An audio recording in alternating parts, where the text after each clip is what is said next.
Wow. All right, guys. So this episode was actually really cool. Yes, I'm still doing it in subbed. There's this whole spiel at the beginning of this video. When you guys go to the link in the description, there's a whole spiel that I did, basically saying that I feel kind of bad for doing that second poll because it made it seem like the sub fans aren't as important as the dub fans, and I'm aware that I'm never going to make everybody happy, but I can make a lot of people happy, and some people who aren't, I'm sorry.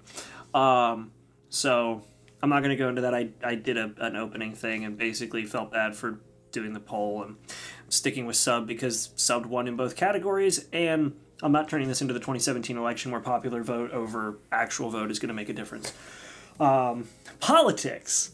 So anyway, so in this episode, getting into the episode, it was actually really cool because we saw the kind of dynamic, a little bit more of a dynamic growing between Yoko and Kamina and Simon.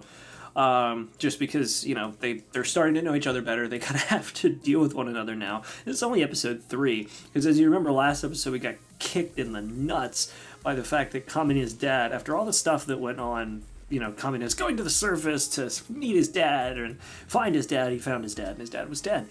So that kind of sucks. But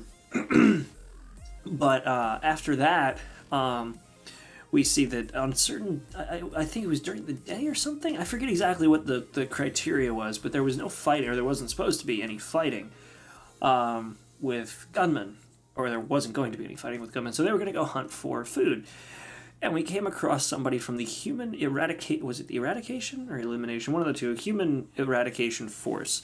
And it's one of the beastmen, one of the higher-up warriors, and he fought with Kamina for a little while on hand-to-hand, which was pretty cool, because Kamina, he did okay.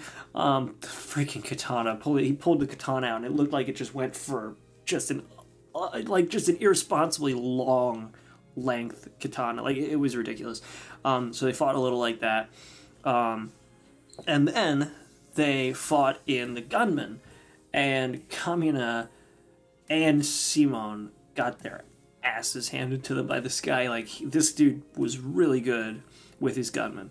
And so that was something. And then afterwards, they came back, they got everything kind of fixed up. And because Simon ran away, or he dug a tunnel because he didn't want to keep fighting. So he dug a tunnel to save himself and Kamina. And Yoko said, you know, he dug a tunnel, he ran away, he's a coward, he's not the fighting type, blah, blah, blah. And Kamina was trying to explain why he believed in Simon, which is because he can believe in Simon, he can believe in himself. There's this just unnecessary amount of faith that Kamina has in Simon that is awesome. It's kind of like how he feels being a partner should be. So the following day, we see this just awesome shot of Kamina sitting on top of his gunman with his arms crossed, and the gunman standing there with its arms crossed. They both have the sunglasses on, so it was freaking awesome. Just a great shot. And then the other gunman that they were fighting the day before shows up, and the fight starts. The music's awesome, the fight starts, and Simon's gunman won't start. And after Kamina was just getting the crap kicked out of him, finally Simon shows up to fight, and they combine. And I thought that it was just going to be some stupid thing, which it turned out to initially be a stupid thing, which was that Kamina basically grabbed Simon's gunman with the drill and just stuck it in the head of his gunman. And it looked stupid. He like had to straighten the head out because he put it in weird, and it was kind of funny. And then out of nowhere, it actually ended up combining the two, properly combining the two. And so it's like this more badass looking thing.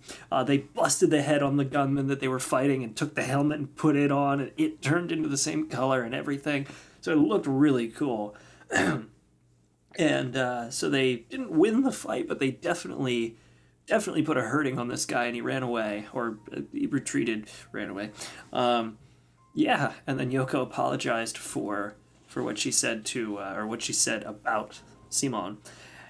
And then Liren found coordinates to the supposedly the headquarters of the Beastmen, or at least I'm going to assume a headquarters or a base of the Beastmen.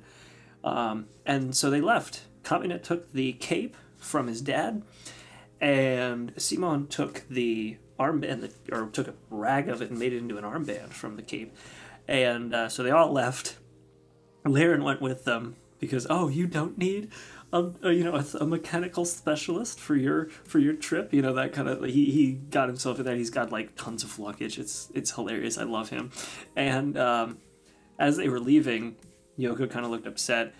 The village people, Dayaka specifically, gave her gun with stuff on it and said, "I know you're a sucker for his type," and then sent her on her way. So that's where the episode ended. So if you guys want to see my reaction to this episode, which was an awesome episode, by the way, if you guys want to see my reaction, head on down to the link in the description. And while you're down there, might as well maybe leave a like, subscribe. That's always helpful. I just crossed 24,000 subs. And leave a comment. Let me know what you guys think. And well, after you watch it, of course. Please don't leave any comments that are just telling me to watch the dubbed. Like, leave a comment, constructive things that are like, hey, this was, I liked this part, or your reaction to this part was whatever. I'm not going to tell you how to leave a comment, but yeah. See you guys in the next video.